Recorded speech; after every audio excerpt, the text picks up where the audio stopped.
Alors, bienvenue dans cette deuxième vidéo où je vais vous expliquer en fait comment se pratique le jeûne intermittent. C'est important de savoir que quand on pratique le jeûne intermittent, ça ne veut pas dire de manger moins de nourriture, ça veut simplement dire de manger moins de repas. Pas moins de nourriture, simplement moins de repas. C'est important de savoir aussi que ce n'est pas une diète, c'est vraiment une façon de manger, un style de vie, quelque chose qu'on applique dans notre vie de tous les jours.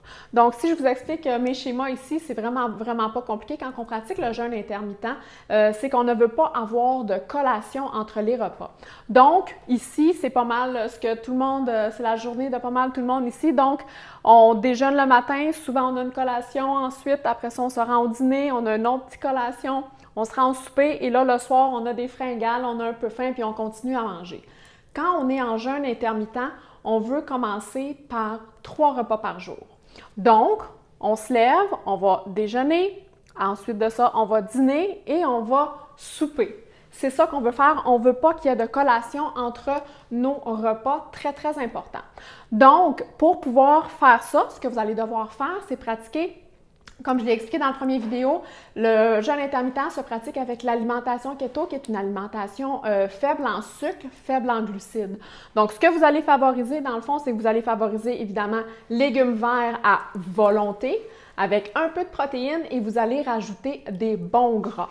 Donc, si d'un repas à l'autre, vous avez faim, c'est qu'à votre repas, le dernier repas, il n'y avait pas assez de bons gras. Donc, dans votre prochain repas, ajoutez des bons gras pour pouvoir vous rendre jusqu'au souper. Donc, ça, c'est vraiment le début c'est vraiment le début du jeûne intermittent. Donc, pas de collation. On ajoute des bons gras dans nos repas. Et si vous avez envie de savoir exactement qu'est-ce que vous devez manger, c'est dans ma mini-formation sur l'alimentation keto que vous allez pouvoir trouver ici-bas, juste en dessous de cette vidéo-là. Donc, par la suite, vous allez en fait pratiquer ça, les 3 repas par jour, jusqu'à temps que vous vous sentiez vraiment bien, que vous n'ayez plus besoin de prendre de collation, que vous ayez augmenté les bons gras. Et quand ça va vraiment bien, là, on est prêt à pousser la machine un petit peu plus loin. Et là, ce qu'on va faire, c'est de se rendre dans le troisième ici, c'est que là, on va repousser notre déjeuner de 15 minutes. La journée d'après, on peut peut-être le repousser d'1 heure, 2 heures, 3 heures. Donc, vous allez pratiquer, ça prend de l'adaptation, mais vous allez pratiquer pour vous rendre simplement, votre premier repas va se trouver dans le fond à être le dîner. Donc, ça va être un dîner rempli de plein de bonnes choses, des bons gras, des légumes verts à volonté, des protéines. Et par la suite, vous allez souper.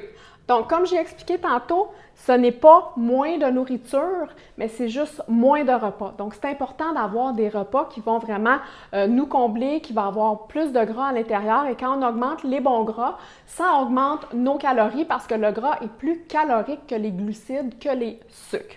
Donc, c'est comme ça qu'on pratique le jeûne intermittent, mais ça prend plusieurs semaines, parfois plusieurs mois à être capable de se rendre à 2 repas par jour. Il y a certaines personnes qui pratiquent le jeûne intermittent, mais qui vont manger quand même 3 repas par jour. Il y a des personnes qui pratiquent le jeûne intermittent et qui vont manger seulement 2 repas par jour, puis il y en a qui vont manger seulement 1 repas par jour. Donc, c'est important d'écouter notre faim.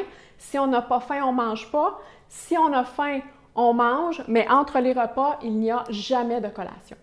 Donc, on va se retrouver dans la prochaine vidéo. Là, je vais vous parler des oui et des non. Qu'est-ce qu'on peut faire et qu'est-ce qu'on ne peut pas faire avec le jeûne intermittent.